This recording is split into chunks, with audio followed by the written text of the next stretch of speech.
देखो बच्चों, ये जो चैप्टर आपका है इन्वायरमेंटल केमिस्ट्री, इसको पढ़ना जरूरी क्यों है? ठीक है, तो उसके पीछे कुछ रीजंस हैं। क्या रीजंस हैं?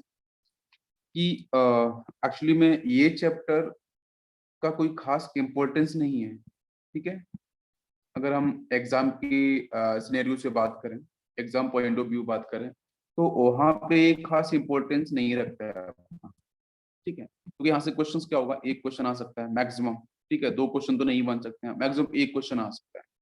बट ये जो इन्वायरमेंटल केमिस्ट्री, ये जो चैप्टर डाला गया है केमिस्ट्री के अंदर, ठीक है, ये इसके डालने के पीछे रीजन बच्चों सिर्फ इतना है कि हमारा जो नेचर है, हमारा जो इन्वायरमेंट है, ठीक है, हम जिस इन्वायरमेंट में रह रहे हैं, ठीक है, बिल्कुल, जो बच्चों हमारा इन्वायरमेंट है, ठीक है, उसको हम कैसे सेफ रखना है, ठीक है, सेफ रखना है, सेव करना है। ठीक है, हाँ, पॉल्यूशन से। तो ध्यान से समझने वाली बात बच्चों ये है कि जिस अर्थ पे हम लोग रह रहे हैं, ठीक है, जो ये प्लेनेट है, तो इसका बेसिक मतलब, बेसिक मोटो इस चैप्टर का यही है कि हमें अर्थ को बचाना है। ठीक है, हमें नेचर को बचाना है। ठीक है, हम जिस प्लांट्स की इकोसिस्टम की बात करते हैं, हम नेचर की बात करते हैं, हम प्लांट्स की बात करते हैं, आजकल आप देख रहे हो, ठीक है, कितना ज्यादा इसके ऊपर काम किया जा रहा है कि डेवलपमेंट तो होना चाहिए।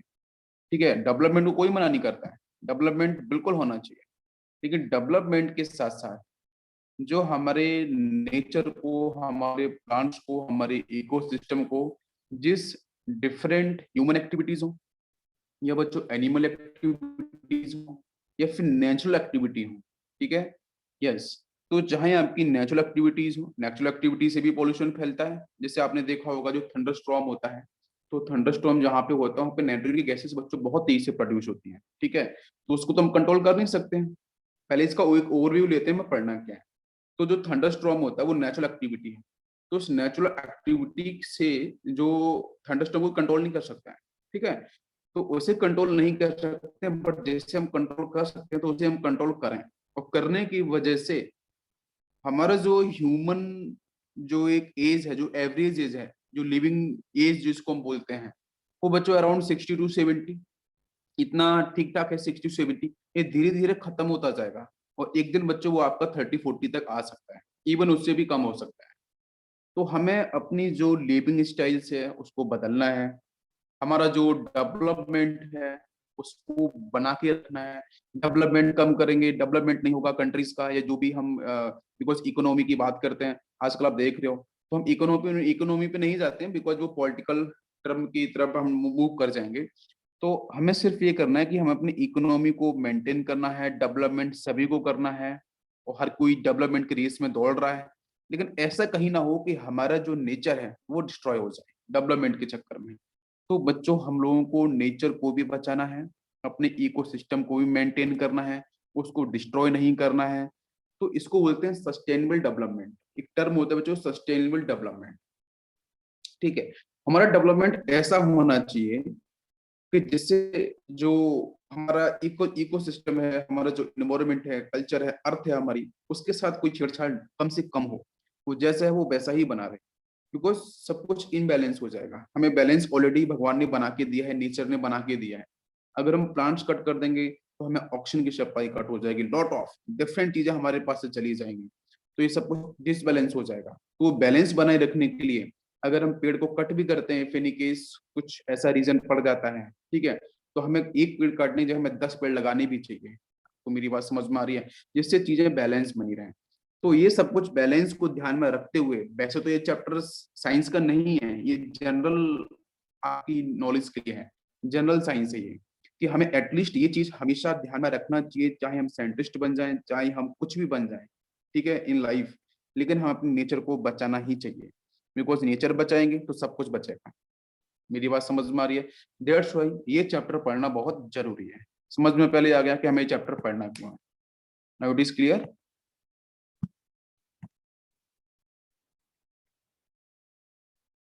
यस, तो इसके अंदर बच्चों में पढ़ना है, it is the branch of chemistry, है ना, which deals with the chemicals and other pollutants in the environment resulting directly and indirectly from human activities.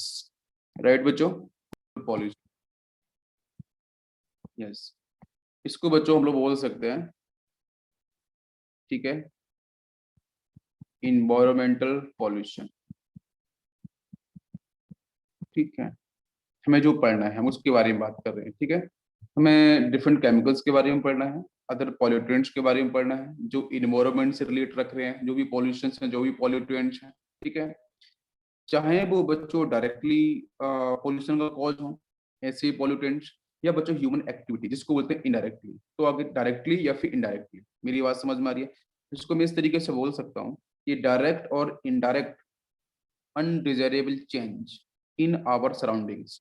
ठीक है, हमारी सराउंडिंग्स के अंदर डायरेक्ट चेंज हो या बच्चों इनडायरेक्ट चेंज हो। ठीक है, चाहे वो रिजल्ट ऑफ ह्यूमन एक्टिविटीज हो, क्लियर बच्चों, या फिर हम जिसकी ह्यूमन एक्टिविटीज जब परफॉर्म हो रही हैं नेगेटिव, तो उसकी वजह से हार्मफुल, तो वहां पे अफेक्ट बच्चों कौन कौन होते हैं? तो अफेक्ट होते हैं आपके प्लांट्स, एनिमल्स, और इवन बच्चों हम लोग खुद ही। ठीक है, तो ह्यूमन बीइंग्स। ठीक, तो इन सब चीजों के बारे में हम लोगों को अच्छे से पढ़ना है। बात समझ में आ गई? बिल्कुल।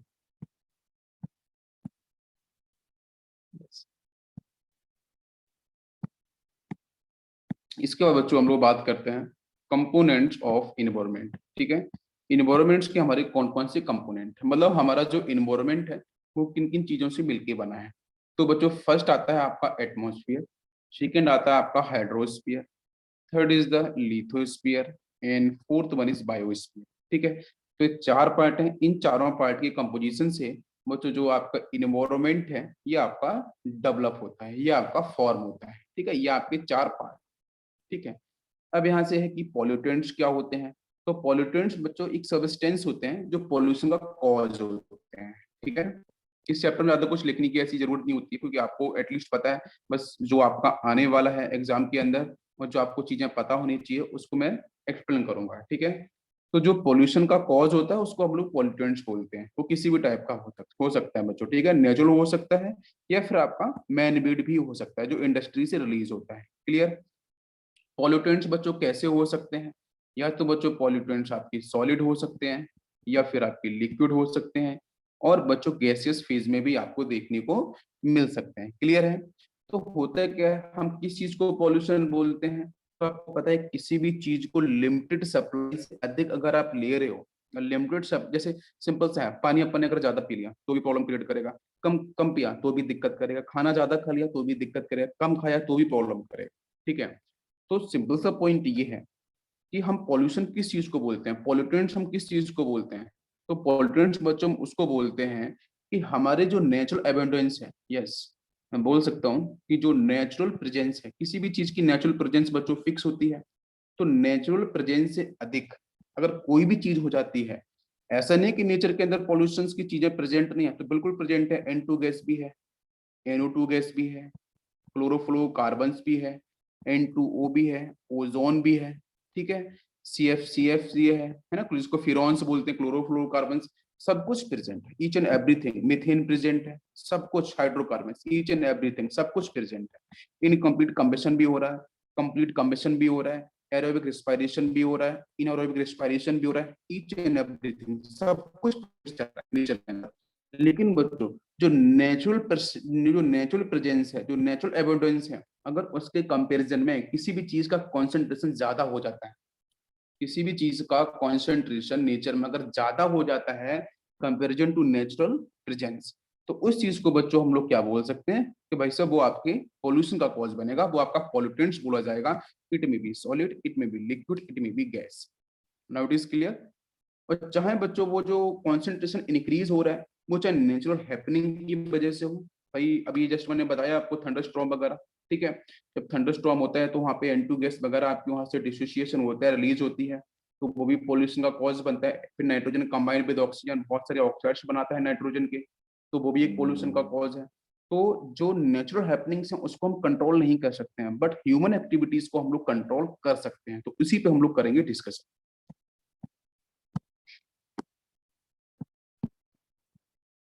देखो बच्चों, हम लोग बात करेंगे सबसे पहले एटमॉस्फेयर, ठीक है। तो एटमॉस्फेयर पहले हम लोग पढ़ लेते हैं line by line. Our surrounding on earth is called atmosphere, ठीक है। जो भी हमारी सराउंडिंग है बच्चों, ठीक है, अर्थ है, उसको हम लोग एटमॉस्फेयर ही बोलते हैं। It consist of gases like N2, O2, CO, monoxide, helium, neon, argon, krypton and so on, बहुत सारे। इसमें अबाउट वाटर वेपर्स भी बच्चों डिफाइन होता है, ठीक है। तो इन सब का जो कंपोजिशन है, उससे बच्चों हमारा हमारे आसपास है, आप जहाँ रहते हो या फिर जहाँ भी आपका घर है, अपने आसपास देखो, तो हर टाइप की गैसेस प्रेजेंट है, वाटर वेपर्स प्रेजेंट है, ईच एंड एवरीथिंग प्रेजेंट है। वो बच्चों जो हमारे सराउंडिंग में प्रेजेंट है, उसको हम लोग बोलते हैं एटमॉस्फेयर।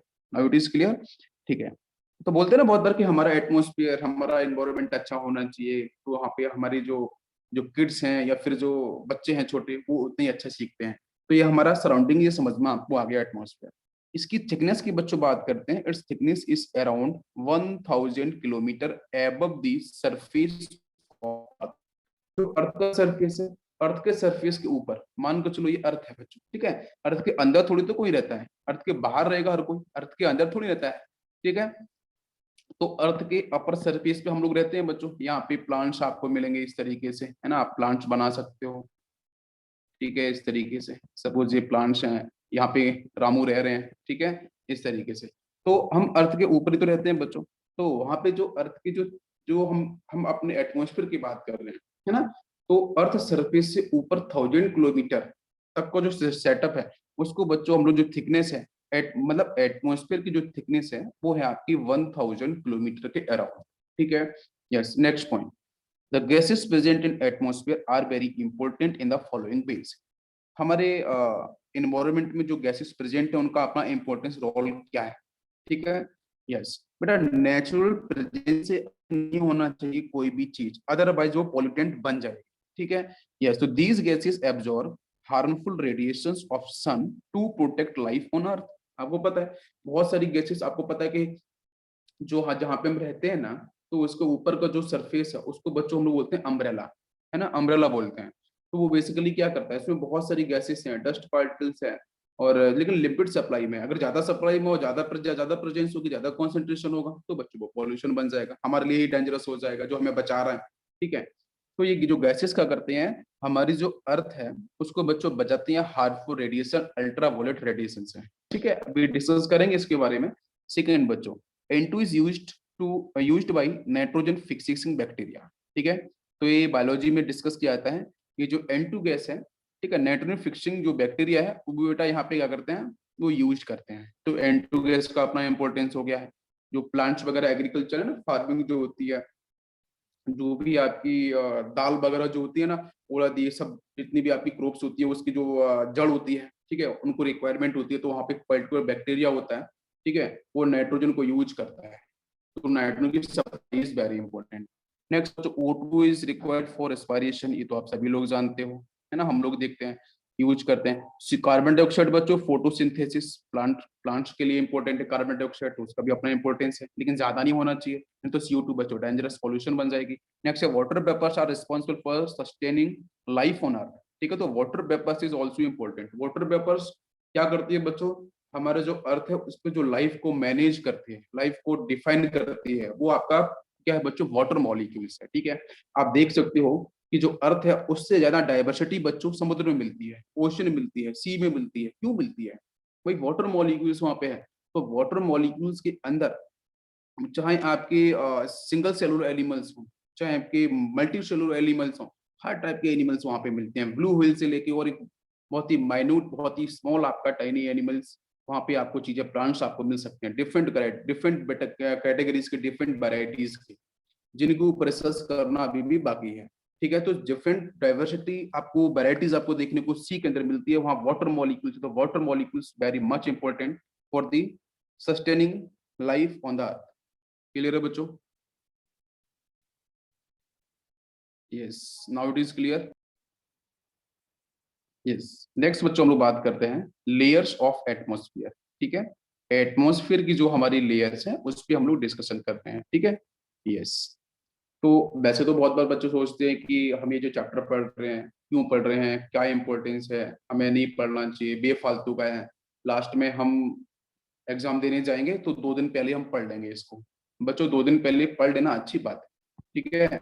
आपको लेक्चर्स रहेंगे, आप देख सकते हो वहां पे चीजें, लेकिन ये चैप्टर्स ऐसे इंपॉर्टेंट चैप्टर्स हैं कि इनसे बच्चों, मैंने पहले ही बोला है कि वो 4 chapter, polymer, environmental chemistry, biomolecules और बच्चों केमिस्ट्री एवरी लाइफ, आपने एक चैप्टर पढ़ लेना, 4 नंबर पक्के। आज हम पढ़ लेंगे इसको पूरा तो 4 मार्क्स पक्के हो जाएंगे, मतलब 8 मार्क्स तो हम लोगों ने 3 to 4 days में पढ़ लिया, आप समझ लो, सिंपल सा।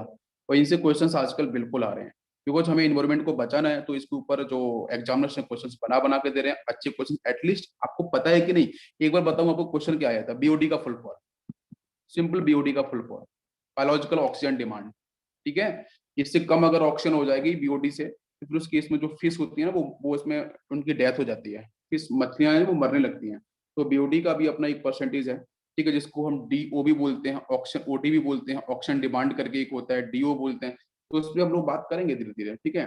तो एग्जामिनर से इतना पूछा क्या आपने पढ़ा है, आपने बीओडी के बारे में पता है कि नहीं, आपने देखा कि नहीं देखा है, तो इसलिए ऐसे भी क्वेश्चंस पूछे गए हैं। तो इसलिए आपको बिल्कुल प्रिपेयर होकर रहना है, यहाँ से चीजें आपकी बन जाती हैं। तो एटमॉस्फेयर के जो लेयर्स है उसमें बेटा सबसे फर्स्ट लेयर आपकी आती है troposphere, second is stratosphere, third is thermosphere. हमारे सिलेबस में सबसे इंपॉर्टेंट बच्चों कौन सा है, ट्रोपोस्फियर एंड स्ट्रेटोस्फियर, ठीक है। इन दोनों के बारे में आपको बिल्कुल पता अच्छे से होना चाहिए। यहाँ पे कौन कौन सी एक्टिविटी होती है, पॉल्यूशन के कॉज क्या क्या होते हैं, कौन कौन से पॉल्यूटेंट्स यहाँ पे पाए जाते हैं, उनका रिएक्शंस क्या होता है, उन सब के बारे में पता होना चाहिए। मीजो और थर्मो के बारे में बहुत जानकारी आपको ज्यादा नहीं रखनी है। अब थोड़ा सा बताता हूँ, जो ट्रोपोस्फियर है बच्चों, हमारी जो अर्थ है, मैं इसको यहाँ समझाता हूँ, ये हमारी अर्थ है सपोज, ठीक है बच्चों। अब ये जो अर्थ है, अर्थ में एक लेयर मैंने यहाँ बना दिया, एक लेयर मैंने यहाँ बना दिया, ठीक है, दिस इज अर्थ, यहाँ पे हम लोग रह रहे हैं। तो अर्थ से बच्चों, अर्थ मतलब यहाँ पे हम सी लेवल से बात करते हैं, हर चीज को हम सी लेवल से लेके चलते हैं, ठीक है बच्चों।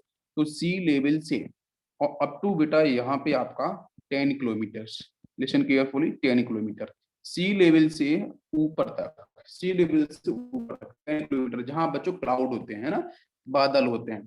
तो बादल आपको जनरली 10 किलोमीटर तक की रेंज में मिलते हैं। आपके जो क्लाउड्स हैं उनकी भी डिफरेंट कैटेगरीज होती है, उन कैटेगरीज पे नहीं जाना है, ठीक है। कुछ देखा होगा आप लोगों ने, कुछ बादल ऐसे होते हैं भारी हैवी से लगते हैं कि भाई वो काफी नीचे रहते हैं, कुछ बादल राउंड शेप में होते हैं, थोड़े से ऊपर है, दोनों कैटेगरीज अलग है। तो यहाँ से क्या है कि भाई आपकी सी लेवल से अप टू 10 किलोमीटर, ये आपका बच्चों यहाँ पे होता है ट्रोपोस्फियर। दिस इज ट्रोपोस्फियर जो मैं यहाँ पे बात कर रहा हूँ। तो ट्रोपोस्फियर की बच्चों रेंज क्या है, 0 to 10 किलोमीटर, प्लीज ध्यान देना, सी लेवल से, ठीक है बच्चों। अच्छा, स्टेटोस्फियर बच्चों कहाँ से होता है, अब जो 10 किलोमीटर वहां पे हो चुका है, तो उसके बाद का यहाँ से नंबरिंग तो नीचे से होगी ना, सी लेवल से 0 1 2 3 4 5 6, तो यहाँ तक कितना बेटा 10 हो गया। अब इसके ऊपर आ जाओ, तो ऊपर आओगे तो यहाँ से 10 के बाद 20 आएगा, देन आपका 30 आएगा, देन आपका 40 आएगा, देन आपका 50 आएगा। तो बच्चों ये जो 50 किलोमीटर का सीन है ना, आपके ट्रोपोस्फियर से ऊपर वाला सीज आपका जो सेक्शन है, वो बेटा बोला जाता है स्ट्रेटोस्फियर। तो स्ट्रेटोस्फियर आपको यहाँ पे ये स्ट्रेटोस्फियर है, हम अर्थ आपके बीच में है, उसके ऊपर का up to 10 kilometre sea level से वो आपका ट्रोपोस्फियर है। देन उसके बाद 50 किलोमीटर रेंज आपकी आपकी क्या होती है बच्चों, स्ट्रेटोस्फियर होती है। उसके बाद आपका मीजोस्फियर आता है, सबसे लास्ट में थर्मोस्फियर आता है। अब जरा सुन लो यहाँ पे कि ट्रोपोस्फियर में क्या होता है। तो ट्रोपोस्फियर के बारे में बच्चों बात करते हैं तो आपका माउंट एवरेस्ट आपको पता है 8 है 848, ठीक है, मतलब 8 किलोमीटर के समथिंग। तो हम सीधा बोल सकते हैं कि जो माउंट एवरेस्ट है वो बच्चों कहाँ एग्जिस्ट करेगी, ट्रोपोस्फियर में। माउंट एवरेस्ट कहाँ पे है, ट्रोपोस्फियर में। ट्रोपोस्फियर का लास्ट सेक्शन है, उसके बाद स्ट्रेटोस्फियर आपका जस्ट स्टार्ट होता है। क्या आपको मेरी बात समझ में आ रही है। ट्रोपोस्फियर के अंदर ही बच्चों और क्या होते हैं, क्लाउड्स होते हैं। क्या होते हैं, क्लाउड, बादल जो होते हैं ना, वो आपके ट्रोपोस्फियर में ही प्रेजेंट होते हैं। क्या आपको मेरी बात समझ में आ रही है, नाउ इट इज क्लियर। उसके बाद अब एक क्वेश्चन है कि बच्चों जो प्लेन उड़ते हैं जिसमें हम लोग बैठ के जाते हैं, तो प्लेन बच्चों क्या ट्रोपोस्फियर में चलते हैं, बिल्कुल नहीं। प्लेन बच्चों ट्रोपोस्फियर में नहीं चलते हैं, क्यों, क्योंकि ट्रोपोस्फियर में हमारा मैक्सिमम इन्वायरमेंट प्रेजेंट है, डिफरेंट टाइप की गैसेस प्रेजेंट हैं जिसको हम लोग यूज करते हैं। तो जो एक एक जो थिकनेस है, जो थिकनेस की हम लोग बात करते हैं, जो मैक्सिमम गैसेस की जो प्रेजेंस जो डेंसिटी है, वो बच्चों ट्रोपोस्फियर में सबसे ज्यादा होती है। और जैसे आप स्ट्रेटोस्फियर मतलब बादलों के ऊपर जाओगे, तो प्लेन तो बादलों के ऊपर उड़ता है, तो वो कहाँ पे बच्चों, स्ट्रेटोस्फियर के अंदर। तो जो आपके एरोप्लेन्स होते हैं वो सारे के सारे बच्चों स्ट्रेटोस्फियर में ही उड़ते हैं, क्यों, क्योंकि यहाँ पे डेंसिटी कम होती है, आराम से वो मूव कर सकते हैं। टर्बुलेंस की प्रॉब्लम आप जानते हो, बहुत दिक्कत होती है जब बादल होते हैं, तो बादलों के नीचे उड़ने से कभी मौसम बिगड़ता है, कभी बारिश होती है, कभी थंडरस्टॉर्म क्रिएशन चीजें होती हैं, तो उस समय जो आपका एरोप्लेन है उसमें कोई प्रॉब्लम क्रिएट ना हो, उसमें कोई नेगेटिविटी ना आए, ठीक है, कुछ लॉसेस ना हो, तो उससे बचने के लिए जो आपके प्लेन है वो बच्चों आपके स्ट्रेटोस्फीयर में ही उड़ते हैं, ठीक है, ट्रोपोस्फीयर में नहीं उड़ते हैं, ये आपको ध्यान देना है। समझ में आ गया सभी को? Now it is clear? अरे बच्चों बताओ जरा, यहाँ तक क्लियर हुआ? अच्छा, और फिर जो वेदर बलून्स के बारे में आपने पढ़ा होगा, जो हमारा वेदर है उसके बारे में जानकारी इकट्ठा करना, 10 दिन बाद क्या होने वाला है, गूगल सर्च करते हो क्या 10 दिन बाद बारिश होने वाली है या 10 दिन बाद कुछ क्या होने वाला है, तो हम लोग बिल्कुल जो वेदर बलून्स होते हैं, हमारी जो गवर्नमेंट है उसके लिए रिस्पॉन्सिबल होती है, तो बच्चों वेदर बलून्स जो है वो आपको स्ट्रेटोस्फीयर में ही मिलते हैं, ठीक है, वेदर बलून ट्रोपोस्फीयर में नहीं मिलते हैं, वो स्ट्रेटोस्फीयर के अंदर ही आपको देखने को मिलेंगे। बाकी मीजोस्फीयर की बात करें तो मीजोस्फीयर में बच्चों क्या मिलते हैं, जो रॉकेट हैं, जो मिसाइल्स हैं, हाँ, वो सब मीजोस्फीयर ऊपर वाला सेक्शन, रॉकेट मिसाइल्स, वो सब के सब आपके ऊपर वाले सेक्शन में देखने को मिलती है, जहाँ पे आपको मोर देन 50 किलोमीटर से ऊपर चले जाओगे तो आपको मीजोस्फीयर, और थर्मोस्फीयर आपका जो होगा वो 90 से ऊपर मिलता है, ठीक है, 90 किलोमीटर से ऊपर जाओगे तो आपको थर्मोस्फीयर मिलेगा। मीजोस्फीयर का मिलेगा 50 तक पहुंच जाओगे तो 50 के बाद आपका 50 से 60, 60 70, 70 से 80 एंड 85 समथिंग, वहां तक मिलता है आपको मीजोस्फीयर, ठीक है, और मीजोस्फीयर के अंदर आप मैंने आपको बताया दे क्या क्या प्रेजेंट होते हैं। How it is clear? चलो, इसके बाद बात करते हैं बच्चों हम लोग ट्रोपोस्फीयर के बारे में, ठीक है, तो केमिस्ट्री ऑफ ट्रोपोस्फीयर है ना, जिसको मैंने एक्सट्रीम भी किया है, आप देख सकते हो बच्चों, यहाँ पे एक बहुत अच्छा सा एक फोटो यहाँ पे लगा रखा है, ये सन है, सन की रेडिएशंस बच्चों आ रही है, और यहाँ पे आपके क्लाउड्स आपको दिख रहे हैं, देखो ये क्लाउड्स हैं सारे के सारे, क्लियर है? अच्छा, नीचे बच्चों क्या है, वाटर मॉलिक्यूल्स है, जिसकी वजह से आपको यहाँ पे रेडिएशंस कुछ इस कलर में आपको बेबी और जो है पैटर्न आपको दिखाई दे रहा है। तो troposphere is very close to the surface of earth in which we live, it extend up to 20 kilometer, it contains all those gases which are present in our atmosphere, ठीक है, तो ये सिंपल सी कहानी है ट्रोपोस्फियर। इसका बच्चों troposphere में ही हम लोग बात कर रहे हैं स्मोक, ठीक है, तो व्हाट इज स्मोक? ये जो फोटो बच्चों आपको दिख रही है, ये फोटो बच्चों एक्सप्लेन कर रही है एक किसी सिटी को, एक किसी शहर को, चाहे वो मुंबई हो, दिल्ली हो, कोलकाता हो, चेन्नई हो, कोई सा भी मेट्रोपॉलिटन सिटीज है, और बिल्कुल जिसमें वो देख रहा है कि बहुत ज्यादा धुंध सी दिख रही है, कुछ दिख नहीं रहा है ना, ऐसा सर्दियों वाली मौसम में बहुत होता है दिल्ली वगैरह के अंदर, ठीक है, तो हम स्मोक के बारे में बात कर रहे हैं, तो स्मोक इज एक्चुअली एक combination of smoke and fog, ठीक है, फॉग बच्चों सर्दियों में ही होता है, फोटो ड्रॉपलेट्स के बारे में बात करते हैं, स्मोक मतलब वो डस्ट पार्टिकल जो पॉल्यूशन है, तो स्मोक, ठीक है, प्लस फॉग, दोनों का जो कंपोजिशन है, दोनों का जो कॉम्बिनेशन है, इसको बच्चों बोलते हैं हम लोग स्मोक। ये सॉल्यूशन के अंदर जब कैटेगरीज पढ़ते हैं ना, नीचे एक चार्ट बनाया छोटा सा एनसीईआरटी में सॉल्यूशन चैप्टर के अंदर, वहां पे आता है टाइप्स ऑफ सॉल्यूशंस के अंदर, तो स्मोक प्लस फॉग इन दोनों कॉम्बिनेशन से बच्चों बनता है स्मोक, और स्मोक आपको दिखाई दे रहा है, इसके वजह से क्या होता है कि जो हम बहुत बार गाड़ियों के अंदर जो हम सर्दियों में जब चलते हैं तो आए का नहीं दिखता है, तो हम लोग फॉग लैंप लगाते हैं, आपने पढ़ा होगा नीचे जो लाइट लगी होती है मेन लाइट के नीचे, ठीक है, हेलोजन बीम्स के नीचे जो होता है, तो वो क्या होता है कि चीजें सामने से दिखे या सामने से कोई गाड़ी आ रही है तो वो देख सके, तो जिससे एक्सीडेंट वगैरह से चीजें बच सके, ठीक है। स्मोक हमारा दो टाइप का होता है, रिड्यूसिंग स्मोक होता है, ऑक्सीडाइजिंग स्मोक होता है, क्लियर? यस। तो अब बच्चों बात करेंगे हम लोग यहाँ पे टाइप्स ऑफ स्मोक के बारे में, ठीक है, स्मोक के टाइप कौन से हैं, तो मैंने बच्चों भी देखा था कि रिड्यूसिंग स्मोक था, और था आपका सेकेंड इज ऑक्सीडाइजिंग स्मोक, ये फर्स्ट है या आपका सेकेंड है। तो आपके रिड्यूसिंग स्मोक कौन से हैं देखते हैं, ठीक है, तो यहाँ पे the smoke contains high content of sulphur dioxide, ठीक है बच्चों, सल्फर डाइऑक्साइड की प्रेजेंस ज्यादा हो तो उसको बच्चों बोलते हैं हम लोग रिड्यूसिंग स्मोक, ठीक है। It is chemically reducing in nature, reducing का मतलब बच्चों क्या है अभी हम डिस्कस करेंगे, यहाँ पे कन्वर्जन इसके ऊपर बताएंगे।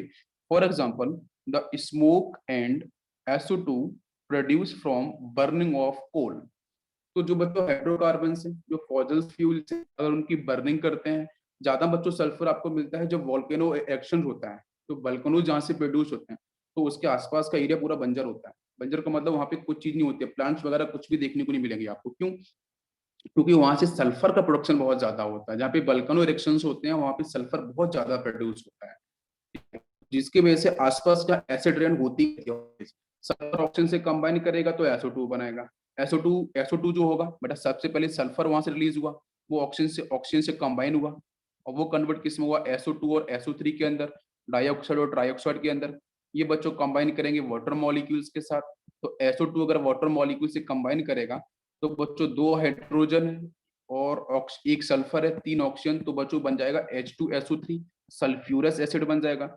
और SO3 से कंबाइन करेगा तो फिर बच्चों ये बनाएगा आपका H2SO4, सल्फ्यूरिक एसिड बनाएगा। तो इस तरीके से वहां से आपको सबसे अधिक सल्फर की जो प्रेजेंस है बच्चों, वो आपकी वोल्केनिक इरेक्शन से मिलती है। ठीक है, तो जिसकी वजह से, या फिर हम सिंपल बोल सकते हैं कि फॉसिल फ्यूल्स को बर्न करो या कोल को बर्न करो, तो वहां से भी आपका क्या होता है, जो प्रोडक्शन है आपकी, हम कार्बन की बात कर रहे हैं, carbon also combined with oxygen, then CO2 बनाएगा, CO2 combined with water molecules, hydrolysis, then formation of H2CO3, तो वहां भी कार्बोनिक एसिड आपको मिलता है। तो कहीं ना कहीं बच्चों यहाँ पे एसिड्स का फॉर्मेशन हो रहा है। तो मैं क्या बताना चाह रहा हूँ कि इसका जो रिड्यूसिंग नेचर क्या है, तो उसको एक्सप्लेन करता हूँ। सल्फर का बच्चों यहाँ पे ऑक्सीडेशन नंबर कितना है, जल्दी से बताओ मुझे, कितना ऑक्सीडेशन नंबर है सल्फर के, यहाँ पे +4 ऑक्सीडेशन नंबर आएगा। बट सल्फर का जो बेटा मैक्सिमम ऑक्सीडेशन नंबर है, जो मैक्सिमम ऑक्सीडेशन है इस ग्रुप का, वो कितना होता है, +6 होता है। जब +6 होता है तो बेटा +4 से वो +6 में कन्वर्ट होना चाहेगा, वो +6 में जाना चाहेगा। तो जाने का मतलब बच्चों वो ऑक्सीडेशन को सपोर्ट करेगा। अगर सेल्फ ऑक्सीडेशन होगा तो डेफिनेटली बच्चों वहां वही +6 is more stable as compare to +6, क्यों जाना चाहेगा, because to gain the stability, stability लाने के लिए। तो इसलिए बच्चों यहाँ पे क्या, इसका सेल्फ ऑक्सीडेशन होगा। अगर सेल्फ ऑक्सीडेशन होगा, नेचर में बहुत सारी ऑक्सीजन तो है, आसानी से कंबाइन करेगा और आपका इस तरीके से SO2 SO3 में चला जाएगा, +6 ऑक्सीडेशन नंबर बन जाएगा। जब इसका सेल्फ ऑक्सीडेशन होता है तो डॉक्सीडेशन बच्चों बोलते हैं कि जिसका सेल्फ ऑक्सीडेशन होता है, it will work as reducing agent. क्या आपको मेरी बात समझ में आई? तो इसलिए बच्चों इसका जो नेचर कैसा है, रेड्यूसिंग स्मोक है। Now it is clear, clear बेटा? तो मतलब मैं ऐसा बोल सकता हूँ कि maximum and minimum, maximum and minimum in दोनों ऑक्सीडेशन नंबर के अगर बीच में, इन बिटवीन अगर ऑक्सीडेशन नंबर वाले कंपाउंड्स आते हैं, तो बच्चों को दोनों तरीके से एक्ट करते हैं, ऑक्सीडाइजिंग एजेंट के तरीके से भी और रिड्यूसिंग के तरीके से भी। लेकिन वो कब कब होते हैं, अपने ऑक्सीडेशन नंबर को मेंटेन करने के लिए, मैनेज करने के लिए। ये मैकेनिज्म सेक्शन नीट और पीसीएमबी में हुआ है, आपके साथ भी होगा, ठीक है, बताऊंगा मैं वहां पे। तो यहाँ पे क्या होगा कि हम स्टेबिलिटी की बात करें तो higher oxidation state always more stable, तो दैट्स वाई +4 मूव करेगा बच्चों +6 में और स्टेबिलिटी गेन करेगा। तो दैट्स वाई इसका नाम पड़ा बच्चों reducing smoke. Now it is clear, सभी को समझ में आ गया? परफेक्ट।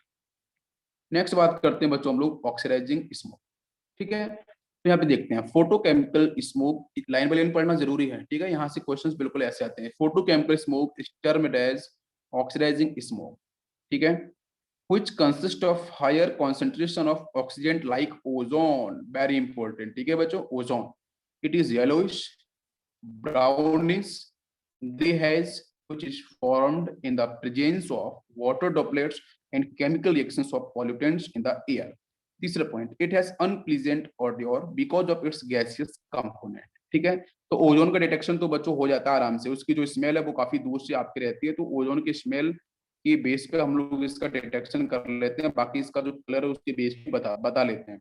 तो बेसिकली जो आपका ऑक्सीडाइजिंग स्मोक, इसको मैं बता रहा हूँ क्या, क्योंकि बच्चों जो आपका ओजोन है ना, ध्यान से समझने वाली बात कि जो ओजोन है, ओजोन का बेटा जब डिकम्पोजिशन होता है, वो रिएक्शन परफॉर्म करता है, तो ओजोन बच्चों कन्वर्ट, देखो एक चीज मैं आपको बताता हूँ, थोड़ा सा ध्यान से सुनिए। हम जो लोअर लेवल, लोअर हमारी जो लेयर थी वो क्या थी बच्चों, जो लोअर लेवल लेयर थी, हम लोग जिसके बारे में बात कर रहे थे, हम अर्थ को लेके बात कर रहे थे, तो हमारी लोअर लेवल, लोअर हमारा सरफेस कौन सा था बच्चों? यस, अर्थ के जो क्लोज वाला था वो था आपका ट्रोपोस्फियर। क्लियर? सेकंड था आपका स्ट्रेटोस्फियर। बात सुनो ध्यान से, हम जब बात करते हैं ना कि ट्रोपोस्फियर में अगर ओजोन प्रेजेंट होगी तो it will work as a pollutant, pollutants की तरह वर्क करेगी। बट यही अगर ओजोन बच्चों स्ट्रेटोस्फीयर में प्रेजेंट होगी, तो वहां स्ट्रेटोस्फीयर है उसके ऊपर के अपर के स्फीयर में अगर वहां प्रेजेंट होगी, तो ये बच्चों हमारी क्या करती है, एक प्रोटेक्शन करती है। हमारी जो सनलाइट है उसकी जो रेडिएशन है, जो हार्मफुल रेडिएशन है, यूवी रेडिएशन है, उनसे मुझे बचाती है, शील्ड करती है, प्रोटेक्शन करती है। तो यही ओजोन बच्चों पॉल्यूटेंट्स भी बनता है जब आपकी ट्रोपोस्फीयर में प्रेजेंट होगा। यही ओजोन अगर ट्रोपोस्फीयर में होगा प्रेजेंट, तो आपका पॉल्यूशन होगा। बहुत बुक्स में लिखा है, बच्चे कंफ्यूज होते हैं बार बार, तो सर ओजोन तो हमें बचाती है सनलाइट से, फिर पॉल्यूशन कैसे करती है? तो अगर नीचे प्रेजेंट होगी ट्रोपोस्फेयर के अंदर तो it will work as pollutant, ठीक है।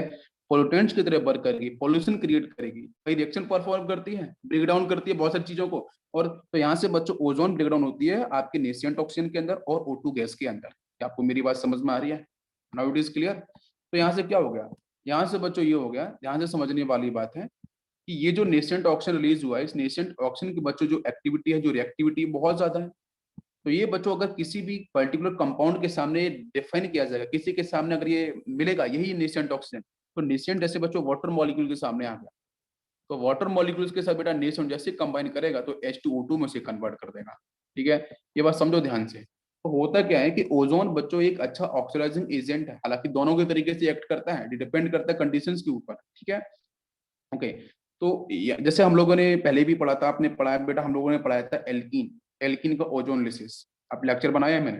तो वहां पे एल्कीन का जो ओजोन लिसिस है, तो ओजोन का कॉम्बिनेशन है, कम जब ओजोन कंबाइन करेगा तो वहां पे ऑक्सीडेशन होगा, तो एल्डिहाइड कार्बोनाइल कंपाउंड का फॉर्मेशन होता है, कार्बन डाइऑक्साइड गैस का फॉर्मेशन। अगर एक्सेसिव अगर आपका वहां पे आपका रिडक्टिव ओजोन लिसिस नहीं होगा, जिंक वगैरह यूज नहीं करेंगे, है ना, सल्फर डाई मिथाइल अगर यूज नहीं करेंगे, तो बेटा कंटिन्यूअस रिएक्शन आपकी फॉलो होती जाएगी, ठीक है। एसिड वगैरह में कन्वर्जन एल्डिहाइड का हो जाएगा। तो जिंक का यूज करने से हमारा कार्बोनिल कंपाउंड एल्डिहाइड कीटोन तक रिएक्शन जाके स्टॉप हो जाती है, ठीक है। तो यहाँ पे बेसिकली हम जो बात कर रहे हैं कि जो ऑक्सीडाइजिंग स्मोक है, ऑक्सीडाइजिंग स्मोक का मतलब क्या है, खुद क्या होगा बच्चों, रिड्यूस, बस दूसरे को ऑक्सीडाइज करेगा। मेरी बात समझ में आ रही है? खुद तो रिड्यूस हो जाएगा बट दूसरे को ऑक्सीडाइज करेगा। तो देखो यहाँ से ओजोन से क्या हुआ, रिमूवल ऑफ ऑक्सीजन, अरे हुआ कि नहीं हुआ, रिडक्शन प्रोसेस हो गया ना बेटा, दिस इज रिडक्शन प्रोसेस। तो खुद तो रिड्यूस होगा बट दूसरे को ऑक्सीडाइज करेगा, तो that's why this is called oxidizing smoke. समझ में आ गया? क्लियर है? यस। अब हम बात करते हैं यहाँ से कंडीशंस। यस बच्चों, नेक्स्ट हम लोग बात करेंगे कंडीशंस फॉर फोटोकेमिकल स्मोक, ठीक है। तो फोटोकेमिकल स्मोक में कौन कौन सी कंडीशंस है उस पर बात करते हैं। तो फर्स्ट देखो बेटे, following conditions are necessary for the chemical process of photochemical smoke. इसमें बच्चों आता है sunlight, next is production of oxides of X, X के नंबर्स हैं, 1 2 3 4 डिफरेंट ऑक्साइड्स नाइट्रोजन के। Next is the production of volatile organic compound, VOC का मतलब क्या है, वोलेटाइल ऑर्गेनिक कंपाउंड, ठीक है। नेक्स्ट बच्चों temperature greater than 18 degree Celsius, तो उस केस में आपका यहाँ पे क्या होगा, फोटोकेमिकल जो स्मोक है वो आपका क्रिएट होगा, ठीक है। चलो नेक्स्ट बच्चों हम लोग बात करते हैं एसिड रेन, ठीक है। एसिड रेन के बारे में अगर हम डिस्कशन करते हैं तो देखो बच्चों इंपॉर्टेंट पॉइंट क्या है, इंपॉर्टेंट पॉइंट ये है कि ये जो हमारी कार है, ठीक है, यहाँ हमारा ट्रक है, ये देख सकते हो आप, ठीक है। और ऊपर देखो बच्चों तो यहाँ पे एक इंडस्ट्री है, ठीक है, ये देखो से आपका चिमनी से धुआं निकल रहा है, आप देख सकते हो, ये देखो, ठीक है। तो है क्या बच्चों, यहाँ पे जो हमारी कार है या फिर हमारे जो ट्रक्स हैं या फिर यहाँ पे बच्चों जो इंडस्ट्रीज हैं, तो इन सबसे बच्चों क्या रिलीज होता है, नाइट्रोजन के ऑक्साइड्स रिलीज होते हैं, ठीक है, सल्फर के ऑक्साइड्स रिलीज होते हैं बच्चों, इवन कार्बन भी ऑक्साइड रिलीज होता है। तो ये डिफरेंट टाइप के आपके इनऑर्गेनिक आपके यहाँ से जो ऑक्साइड्स हैं या ऑर्गेनिक ऑक्साइड्स हैं बच्चों कंटिन्यू रिलीज होते हैं, ठीक है। इंडस्ट्री से बात करोगे बच्चों, मैं एसिड रेन के बारे में बताना चाह रहा हूँ, ठीक है। अभी वाटर पॉल्यूशन के बारे में बताऊंगा तो इंडस्ट्री से बच्चों लेड रिलीज होता है, चिल्लर रिलीज होगा। उसके बाद आपके और भी डिफरेंट जो आप हैवी मेटल्स हैं, मर्क है, ठीक है, डिफरेंट टाइप के आपके कंपाउंड्स, आपके मेटल्स जो यहाँ पे रिलीज होते हैं, कॉपर होगा। तो ये सारी की सारी चीजें जब रिलीज होती हैं तो बस पानी से जब मिलती हैं जाके, जो आपने देखा सबसे अच्छा एग्जांपल देखो दिल्ली के अंदर जो यमुना जी है, जो नदी है, उसमें आप देख सकते हो, ठीक है। तो वहाँ पे बीओडी बहुत कम है, तो वहाँ पे बहुत ही खतरनाक सिचुएशन है, ठीक है। तो जो भी नदी आपकी निकली है बड़े बड़े शहरों से, मेट्रोपॉलिटन सिटीज से, वहाँ पे यही सिचुएशन है, यही गंदगी है, ठीक है। तो पहले तो हम बात करते हैं एसिड रेन के बारे में। तो एसिड रेन का मतलब क्या है बेटा, बारिश। तो जनरली क्या बोला जाता है गाँव के अंदर या शहर में, आपकी जो दादी वगैरह ये सब बोला करती थी कि जो पहली बारिश होती है उसमें नहाना नहीं चाहिए, सिंपल सा। क्यों नहीं नहाना चाहिए, रीजन बच्चों ये एसिड रेन, एसिड रेन का रीजन है क्यों, क्योंकि जब पहली बारिश होती है तो होता क्या है कि हमारे जो भी व्हीकल्स हैं या फिर हमारे जो इंडस्ट्रीज है वहां से बच्चों निकला है नाइट्रोजन का, नाइट्रोजन निकली है, इसका ऑक्सीजन से कंबाइन किया है, इसने NO2 बनाया, इसने N2O बनाया, इसने N2O3 बनाया, इसने N2O5 बनाया, बहुत सारे इसने बनाया ऑक्साइड। इसी तरीके से सल्फर निकला, वो कंबाइन किया, तो यहाँ से इसने बच्चों बनाया SO, रख सकता हूँ मैं, कि भाई यहाँ पे X का मतलब SO2 SO3 डिफरेंट टाइप के सल्फर के ऑक्साइड्स ने बना लिए। इसी तरीके से जो कार्बन रिलीज हुआ वो कंबाइन हुआ, इसने कार्बन मोनोऑक्साइड बनाया। CO is very dangerous. CO concentration बढ़ने से हीमोग्लोबिन से कनेक्ट करता है और डेंजरस डेथ का कॉज होता है बच्चों। और अगर ये एक्सेस अमाउंट आपका ऑक्सीजन होगा तो यहाँ से कार्बन डाइऑक्साइड भी बनेगी। तो बच्चों यहाँ पे बहुत सारे ऑक्साइड्स बन रहे हैं। ये सारे के सारे नॉन मेटलिक ऑक्साइड जब बच्चों कनेक्ट होते हैं वाटर मॉलिक्यूल के साथ तो बच्चों बनाते हैं एसिड। तो NO2 से बच्चों क्या बनेगा, तो यहाँ से आपका NO2 भी बनता है, NO3 भी बनता है। NO2 कनेक्ट होगा तो HNO2 बनेगा, नाइट्रस एसिड क्या बनेगा बच्चों, यहाँ पे बनेगा HNO2 बनेगा, यहाँ से HNO3 बनेगा। देखो एसिड्स बन रहे हैं। इसके साथ बच्चों यहाँ पे बात करते हैं तो यहाँ से आपको देखने को मिलता है H2SO3 और क्या मिलता है H2SO4 मिलता है। इसी तरीके से बेटा कार्बन की बात करें तो यहाँ से मिलता है आपको H2CO3। कुछ इस तरीके से ये डिफरेंट बच्चों एसिड्स आपको देखने को मिल रहे हैं। और यही एसिड जब बच्चों पहली बारिश होती है तो यही एसिड बच्चों क्या होते हैं H+ यानी कि जो बारिश होती है कॉन्सेंट्रेशन H+ है तो वो ज्यादा होता है पानी के साथ। तो इफ इन केस अगर आपकी स्किन पे पड़ता है तो आपकी आईज के कांटेक्ट में आता है तो आपको दिक्कत हो सकती है। अगर आपके माउथ के थ्रू अगर आपकी बॉडी के अंदर जाता है तो भी आपको प्रॉब्लम हो सकती है। इसलिए पहली बारिश में नहीं आना चाहिए। क्लियर हो गया। डाइल्यूट होंगे तो भी, डाइल्यूट देखो डाइल्यूट होने का मतलब ये नहीं कि आपके लिए बहुत ही अच्छी अच्छी चीज है। अगर डाइल्यूट एसिड्स होगा तो आपको पता है कि जो बैटरीज होती है ना जो घरों में इन्वर्टर यूज करते हैं उसमें डाइल्यूट होता है, डाइल्यूट H2SO4 होता है, बहुत हाई कॉन्सेंट्रेटेड नहीं होता है, नहीं तो बैटरी ब्लास्ट कर जाएगी। ठीक है, तो भी डाइल्यूट होता है। तो अब ऐसा मत बोलो कि डाइल्यूट वाला सेक्शन एसिड है तो हम उसको पी सकते हैं, नहीं नहीं नहीं, ऐसा कभी मत करना। ठीक है, गलती मत करना। तो हम बिल्कुल भी हम इस बिकॉज हमारी जो स्किन है हमारी बॉडी बहुत ही सेंसिटिव है बच्चों। ठीक है, थोड़ी सी अगर रिस्क आप लेते हो तो ये डेंजरस कॉज होता है। और इवन आपको मैं बता दूं कि हमारा जो एयर पोल्यूशन है, आप एयर पोल्यूशन से जो आपकी कैंसरियस जो सेल्स होती हैं जिससे कैंसर कैंसर का फॉर्मेशन होता है। तो आपको पता है कि अगर एक सिंपल से मैं एग्जांपल दूं, कार्बन डाइल्यूट एसिड अगर कांटेक्ट में आता है ह्यूमन बॉडी के अंदर बच्चों अगर आपका इंटेक होता है आपके स्टोमक में जाएगा तो स्टोमक के अंदर पता है क्या जो फुंसी होती है छोटी छोटी सी उस टाइप का वहाँ पे वो इनर लाइनिंग्स में क्रिएट करता है। फिर जिससे क्या होता है पस रिलीज होता है, बहुत डेंजरस सिचुएशन होती है। और उसकी वजह से आपको इतना पेन हो सकता है आप नहीं सोच सकते हो। इसलिए बहुत सारी चीजें हमें इसी तरीके से कंट्रोल करके ली जाती हैं। इसलिए इस चैप्टर का मतलब यही है कि आप बेसिक नॉलेज को जानो हमारे लिए जरूरी क्या है, हमें एनवायरमेंट को बचाना है, डेवलपमेंट भी करना है और हमें बचा के भी रखना है। ठीक है, किन किन चीजें हमारे लिए हार्मफुल हो सकती हैं उसको हम कैसे कर सकते हैं प्रोटेक्ट, बात समझ में आ गई। तो डाइल्यूट को भी फॉलो नहीं करना है। तो अब बच्चों वो ऊपर जाएगा, आप देख सकते हो ये देखो क्लाउड्स में बारिश हुई तो बच्चों ये फटाक से नीचे आ गया। अब ये जब नीचे आ गया तो आपको पता है कि इसका इफेक्ट सबसे तगड़ा इफेक्ट बच्चों आपने एग्जाम्पल सुना होगा ताजमहल। तो ताजमहल का तो इफेक्ट सभी को पता है कि ताजमहल के साथ हुआ क्या है कि ऊपर से तो बच्चों एसिड आया। ठीक है, ऊपर से आया H2SO4। ताजमहल बच्चों किसका बना है CaCO3 का, देखो कैल्शियम कार्बोनेट का। रिएक्शन बच्चों आयन एक्सचेंज हो जाएगी फटाक से और क्या बनाएगा, देखो यहाँ से बेटा क्या मिलेगा 2H+ आयन और क्या मिलेगा SO4-2 आयन। ठीक है, और अगर मैं CaCO3 की बात करूं तो यहाँ से मिलेगा Ca+2 और मिलेगा CO3-2। बात समझो ध्यान से। तो बच्चों पॉजिटिव पार्ट नेगेटिव पार्ट से कनेक्ट होगा, H+ कनेक्ट होगा इसके साथ, SO4 कैल्शियम के साथ तो बच्चों बनेगा कैल्शियम का सल्फेट, प्लस बनाएगा आपका यहाँ पे H2CO3। आप बात को समझो ध्यान से। तो बच्चों यहाँ से क्या बन गया, ये तो बन गया कैल्शियम सल्फेट। एक्चुअली में जो आपका ताजमहल है वो बच्चों किससे बना है, चमकता है शानदार बहुत अच्छा। तो रीजन बच्चों क्या है, वो कैल्शियम कार्बोनेट की लेयर है। तो कैल्शियम कार्बोनेट की लेयर बच्चों कन्वर्ट किसमें, कैल्शियम सल्फेट की लेयर में कन्वर्ट होगी। तो इसकी वजह से बच्चों क्या हुआ कुछ टाइम से वहाँ पे जो आपका ताजमहल है या जो आपके मोनूमेंट्स हैं डिफरेंट जो बिल्डिंग है उनके ऊपर बच्चों आपका जो येलोइशनेस है, जो येलोइश कलर है वो आपका डेवलप हो रहा है। क्या आपको मेरी बात समझ में आ रही है। तो because of calcium sulphate. Clear, degradation आपको समझ में आ गया कैसे हो गया। फिर उसके बाद बच्चों अगर यही एसिड रेन बच्चों अगर इसका जो पानी है अगर वो समुद्र में आता है तो खास इफेक्ट नहीं करता बिकॉज बहुत ज्यादा अमाउंट है वहाँ पे वॉल्यूम है। लेकिन नदी में जाता है या फिर बच्चों मान के चलो आप उसका स्टोरेज करते हो वो एक अलग केस है। पहली बार इसको स्टोरेज नहीं किया जाना चाहिए, मेरा ऐसा मानना है। तो हम आपकी जो लेक है तो लेक के अंदर भी बच्चों एसिडिफिकेशन हो जाएगा तो वहाँ पे जो एक्वेटिक एनिमल्स हैं उनके लिए प्रॉब्लम हो सकती है। ठीक है, अच्छा उसके साथ बच्चों आपके जो प्लांट्स हैं प्लांट्स में जो लीव्स हैं बहुत ही सेंसिटिव होती हैं तो लीव्स के साथ बच्चों प्रॉब्लम हो सकती है, तो पत्ते गिर सकते हैं। ठीक है, यस। तो इसलिए जो एसिड रहना वो काफी डेंजरस है वो। तो इसलिए हमें क्या करना चाहिए कि आपकी जो इंडस्ट्री है, आपकी जो कार है है ना, आपके जो ट्रक्स हैं उनके साथ कुछ इस तरीके से आप चीजों को यूज करो, बार बार उनका प्रॉपर आप सर्विसिंग करो, प्रॉपर उनका जो पॉल्यूशन जो पीओसी रहता है, जो पॉल्यूशन को डिटेक्शन करने के लिए उसको कराते रहो, ठीक है, जिससे ज्यादा पॉल्यूशन क्रिएट ना हो, ज्यादा आपके जो पार्टिकल्स हैं वो आप पे क्रिएट ना हो, जिसके वजह से हमारा जो नेचर है वो सेफ रहे, ठीक है। नेचर सेफ रहेगा तो हम सेफ रहेंगे। How it is clear? तो अब यहाँ पे देख सकते हो आप एसिड रेंज की बारे में, यहाँ पे और भी एक्स्ट्रा इन्फॉर्मेशन है वही। SO2 in air undergoes photolytic and catalytic oxidation to form SO3।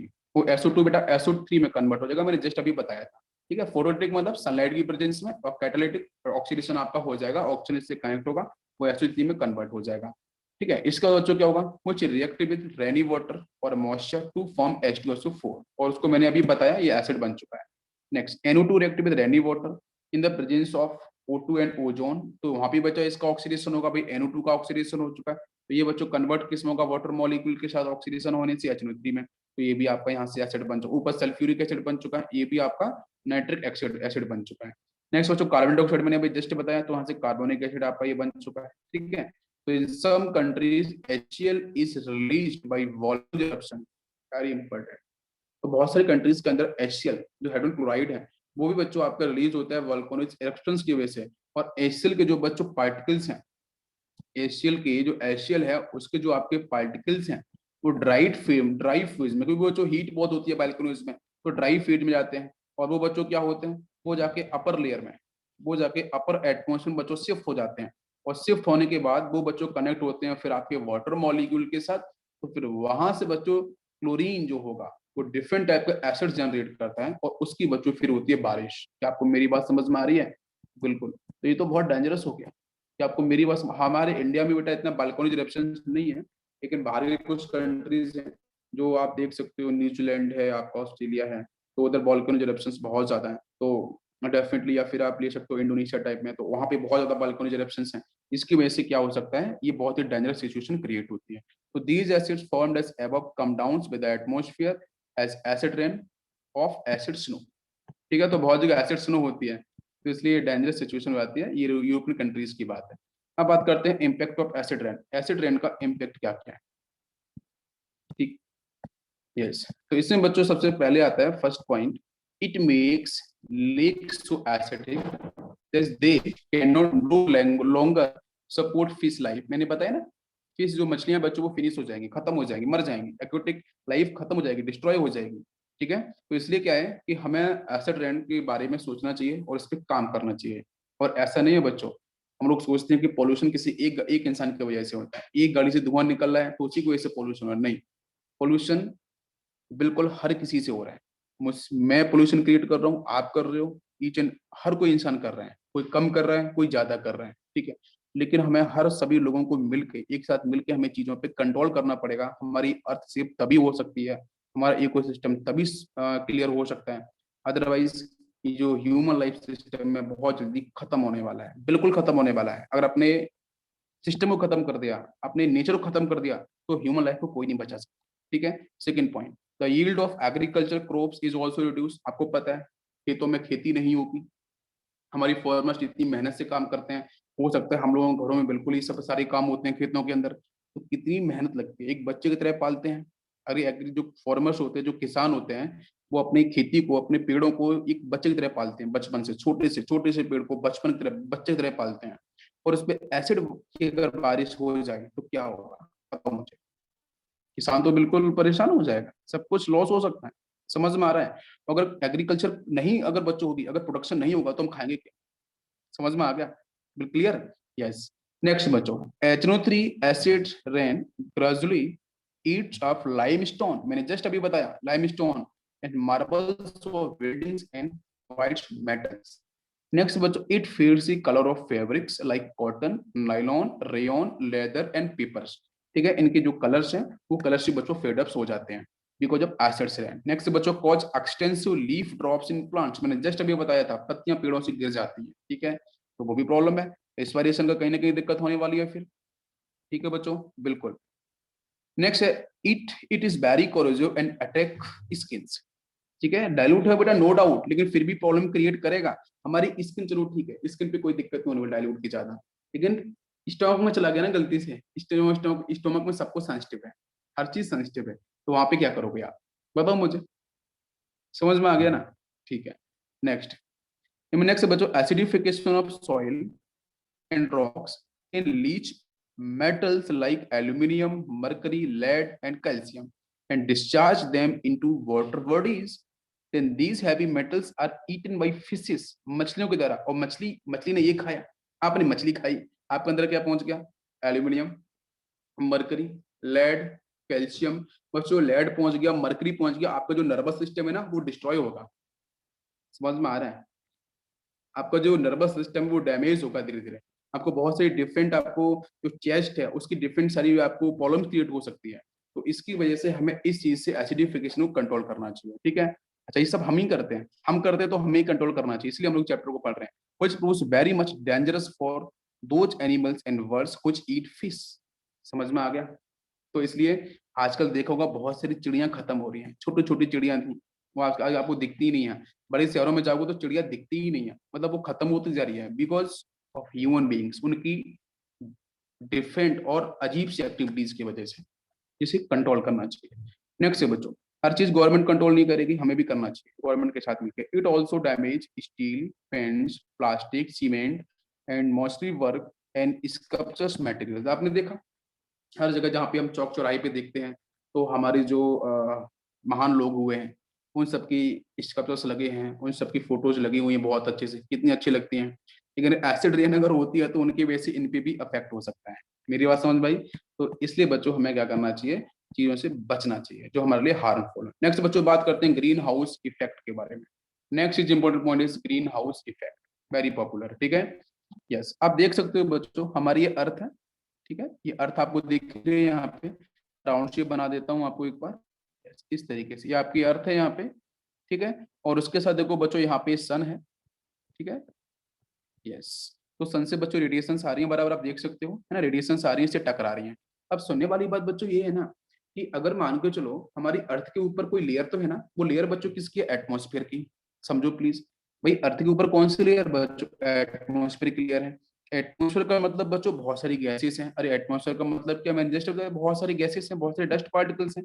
तो जब बच्चों ऊपर से आपकी जो सनलाइट जो आती है उसके पास जो एनर्जी है E equal to H nu photon की एनर्जी, जब वो बेटा एनर्जी वाले पार्टिकल्स ऊपर से आते हैं तो आने के बाद वो बाहर नहीं निकल पाते। भाई हीट तो बाहर निकलना चाहेगी, आप मुझे बताओ, हीट वेव की फॉर्म में ट्रेवल कर रही है, वो बाहर निकलना चाहेगी, अंदर आई है अर्थ पे टकराई है, टकराने के बाद तो बाहर जाएगी, लेकिन बाहर जाने के लिए उसके पास कोई मौका ही नहीं है। क्यों? क्योंकि बाहर बच्चों क्या है, एक आपका एटमोस्फेयर की लेयर है जिसमें डस्ट पार्टिकल्स हैं, जिसमें और डिफरेंट गैसेस पार्टिकल्स हैं, उनसे वो कनेक्ट होती है, उनसे वो टकराती है, कोलाइड करती है, वो वहीं पे रह जाती है।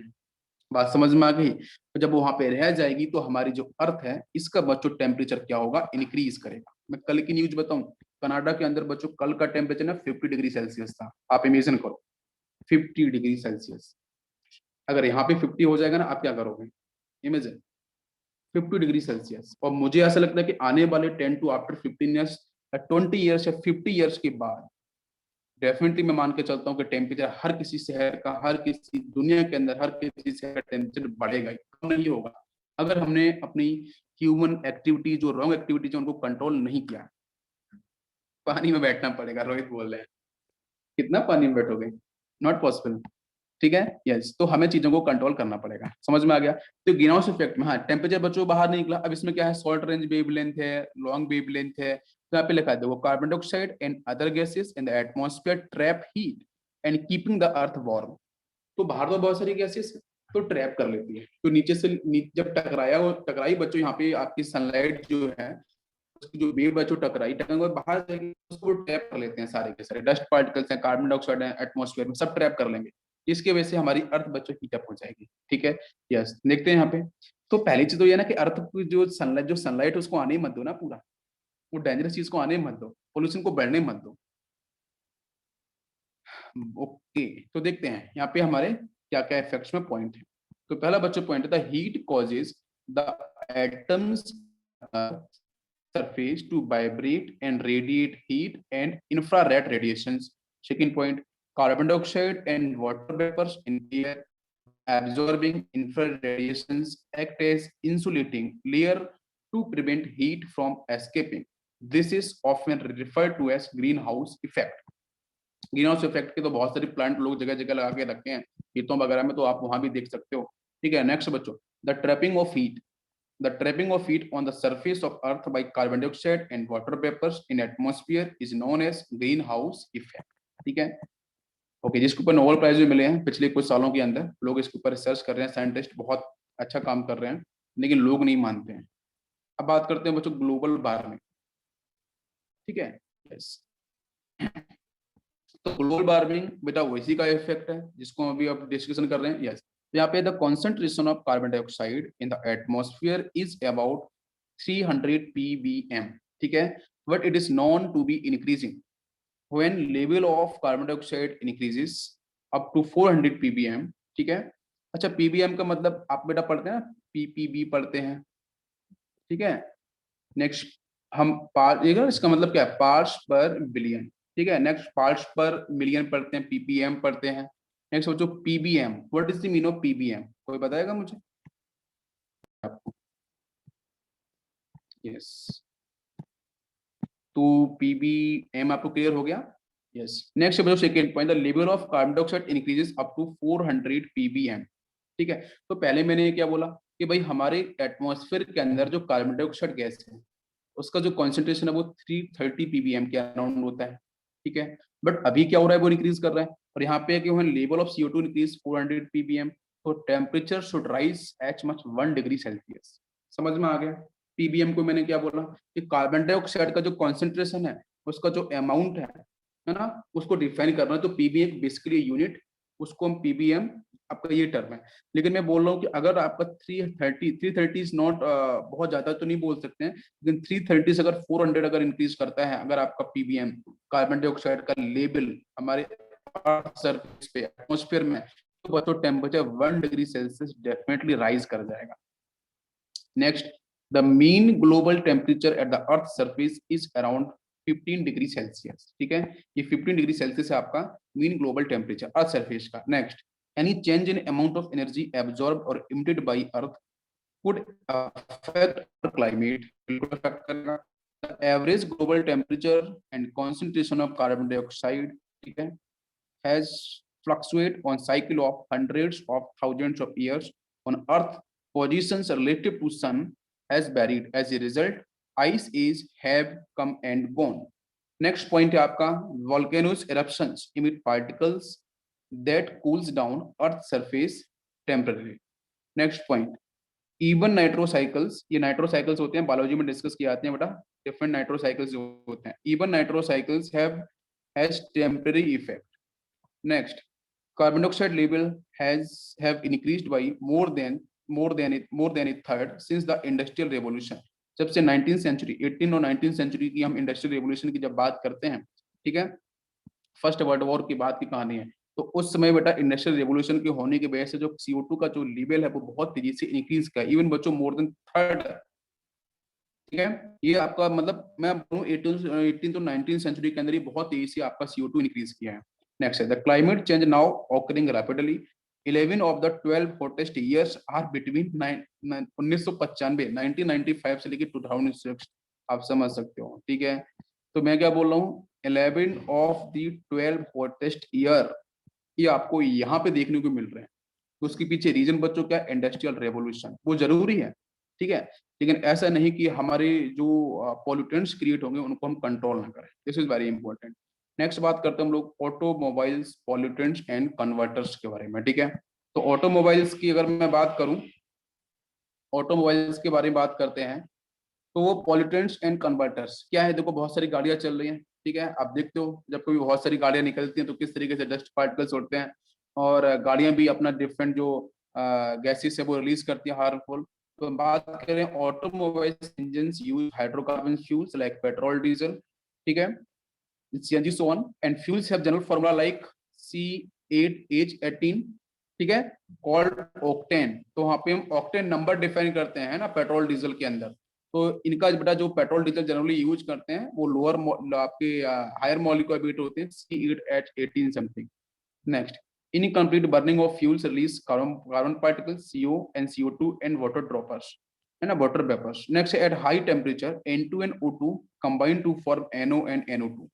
तो हाई टेम्परेचर पे N2 डिसोसिएट होगा, O2 डिसोसिएट होगा, तो इसलिए यहाँ पे आपका NO गैस नाइट्रिक ऑक्साइड बनेगा और आपका NO2 नाइट्रोजन डाइऑक्साइड भी आपका फॉर्म होगा।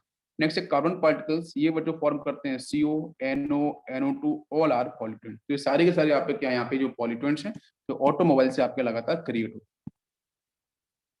नेक्स्ट हम बात करते हैं production of pollutants.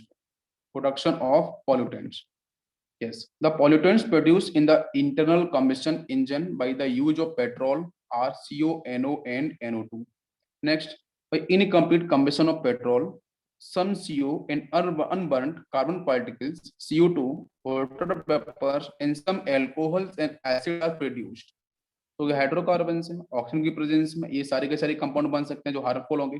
When petrol burns in car engine, a very high temperature is produced. At this temperature, N2 and O2 in the air of engine combine together to form NO and NO2। तो इस तरीके से आपकी जो different oxides हैं वो आपके generate आपकी कार से ही हो रहे हैं, आप समझ सकते हो। तो कार से कितने सारे पॉल्यूशंस आपके क्रिएट हो रहे हैं। नेक्स्ट बात करते हैं हम लोग कंट्रोल मेजर्स। तो हम लोग ये जो हमारी जो कार इतना सारा पॉल्यूशन क्रिएट कर रही है उसको हम लोग कंट्रोल कैसे कर सकते हैं, है ना, कौन कौन से मेजर्स हैं तो देखते हैं बच्चों। सबसे पहले यूज कर सकते हैं लेड। तो यहाँ पे आपका जिसको टेल बोलते हैं, टेट्रा इथाइल लेड।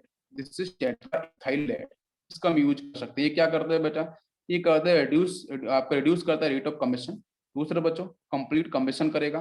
तीसरा रिड्यूस करेगा evolution of carbon particles NCO, इनको एक कैप्चर करता है। जो लेड है ना वो कैप्चर करता है कार्बन को, कार्बन पार्टिकल्स को, CO पार्टिकल्स को, इन सबको कैप्चर करता है, हीट को भी कंट्रोल रखता है, ठीक है, जिसकी वजह से N2 आपका वापस डिसोशिएट नहीं हो सकता है और डिफरेंट टाइप के नाइट्रोजन ऑक्साइड भी आपके नहीं बन पाएंगे, इसलिए आप लोग टेल का यूज कर सकते हो।